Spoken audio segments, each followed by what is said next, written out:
Bonjour à tous, bon après-midi à vous. Nous vous espérons tous bien portants.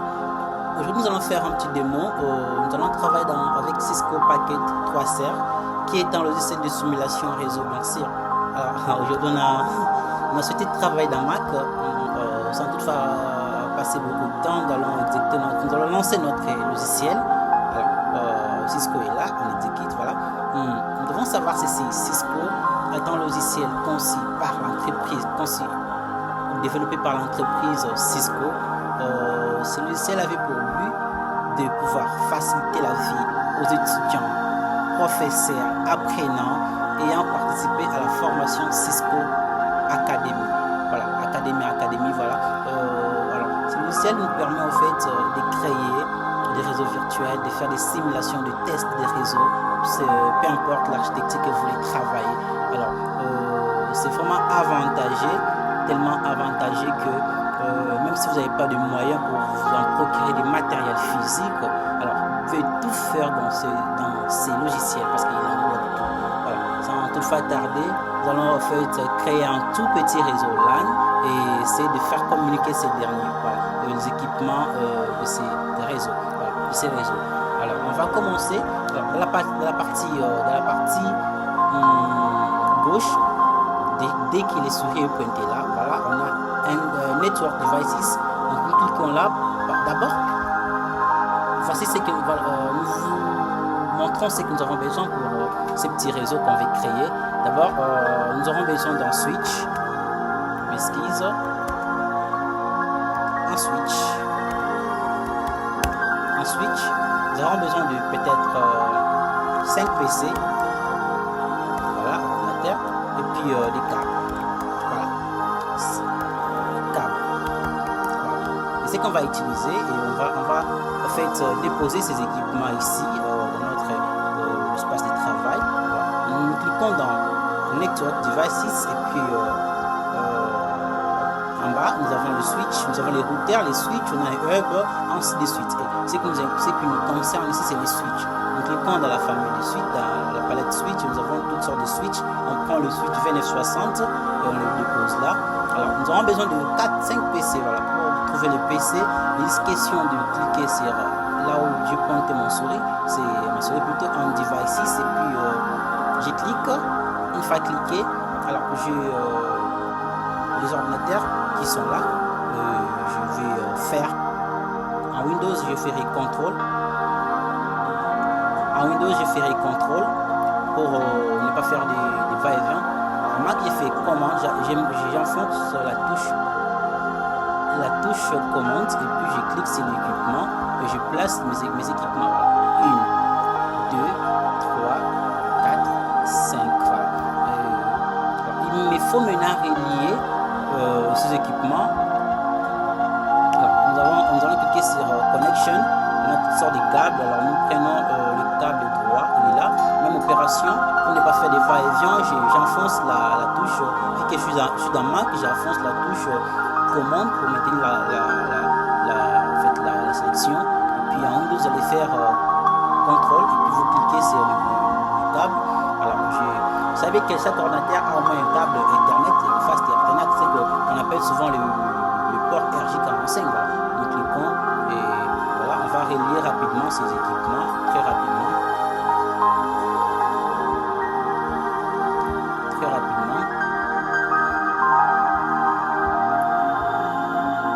Voilà. Et voilà.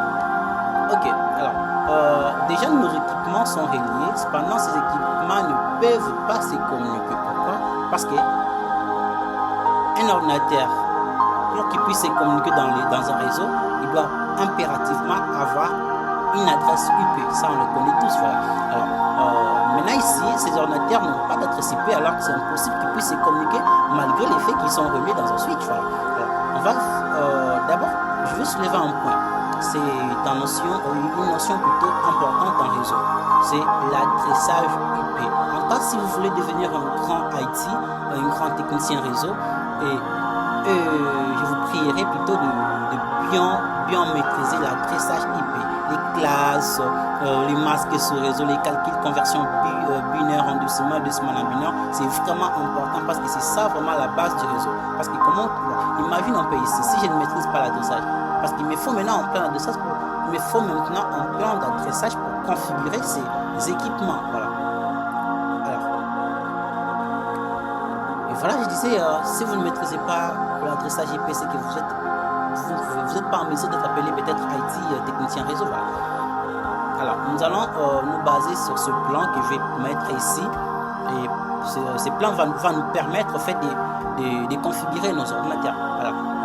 Nous avons le network qui veut dire réseau. Hein. Alors, nous spécifions, en fait, nous allons saisir notre adresse réseau.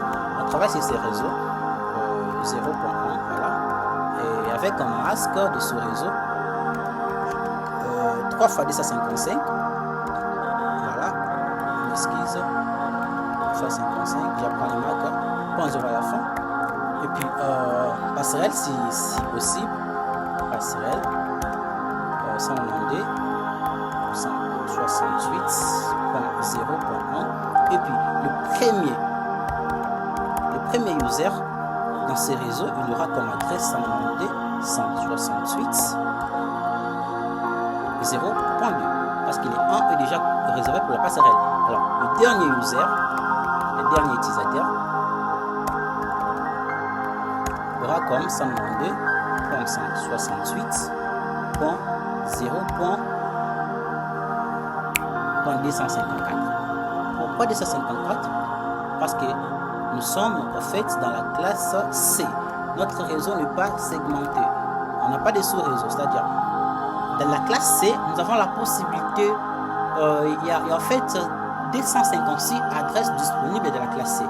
Tu vois, la classe C a 256 adresses disponibles. Vous comprenez? Alors, on va prendre le 256 adresses disponibles de la classe C, moins 2. Pour le D là, on va soustraire l'adresse du réseau qui ne sera jamais attribuée. J'ai fait une erreur ici. Voilà. Voilà, c'est 0 à la fin.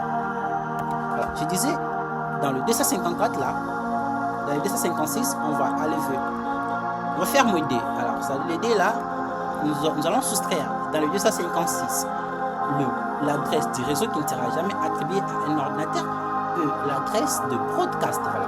Et du coup, on va saisir notre broadcast. Voilà, c'est 292 168.0.255. Voilà. C'est le broadcast de notre réseau. Voilà. Dans le 256, on a levé la première adresse du réseau et la première adresse du réseau et la dernière adresse du broadcast. Merci. Alors, c'est sur base de ces plans, de ce plan d'adressage que nous allons maintenant pouvoir configurer nos équipements. Alors, sans toutefois perdre beaucoup de temps, nous allons cliquer sur ce dernier, sur le premier PC et aller dans desktop, IP configuration. Alors, là, on a des choix. On peut configurer un ordinateur soit en mode DHCP, soit en mode statique. C'est-à-dire, le mode DHCP, si seulement si on a un serveur, soit un service DHCP qui peuvent nous fournir les adresses de façon automatique, là, on peut cocher dans DHCP pour que cet ordinateur reçoive d'une manière automatique son adresse IP. Du coup, là, on n'a pas un serveur DHCP, donc on reste dans statique. C'est-à-dire, on va configurer cet ordinateur statiquement.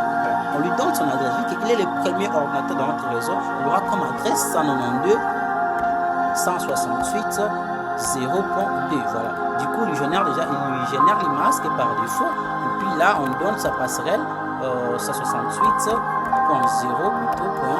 Voilà. Et oui, ça va. On fait top. Alors, nous allons faire cette opération chez les autres ordinateurs restants. Même procédure. Voilà. Ça ne change pas. 192 168 0.3 minutes. Et sa passerelle 192 168 0.1. Ça passerelle.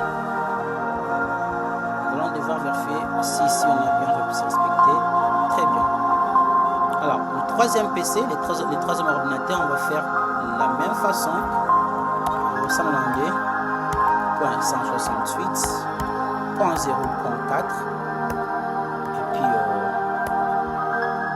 du coup, on va faire les masques 3 fois 255.0. Ok, la passe réelle.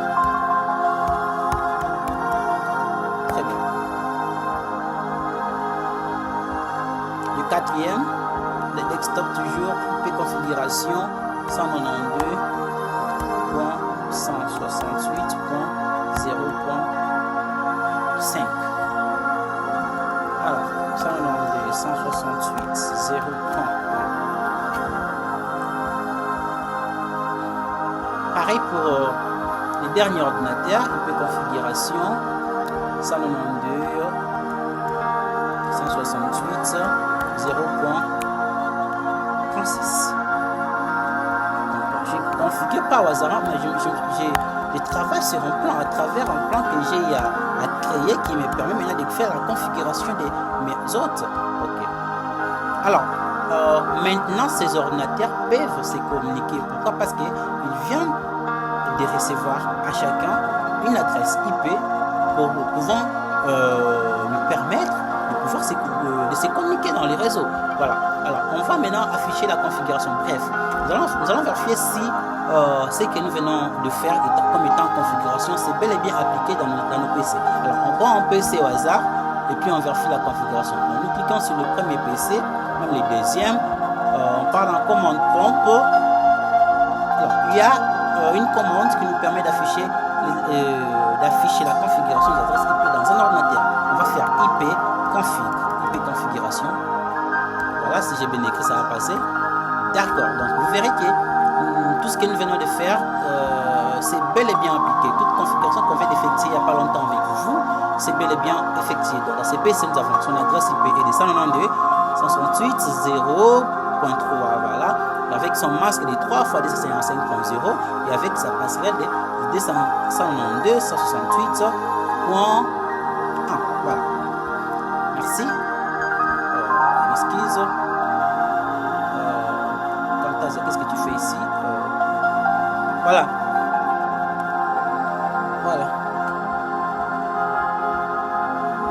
Et maintenant, on va devoir vérifier si ces ordinateurs peuvent se communiquer entre eux. Voilà.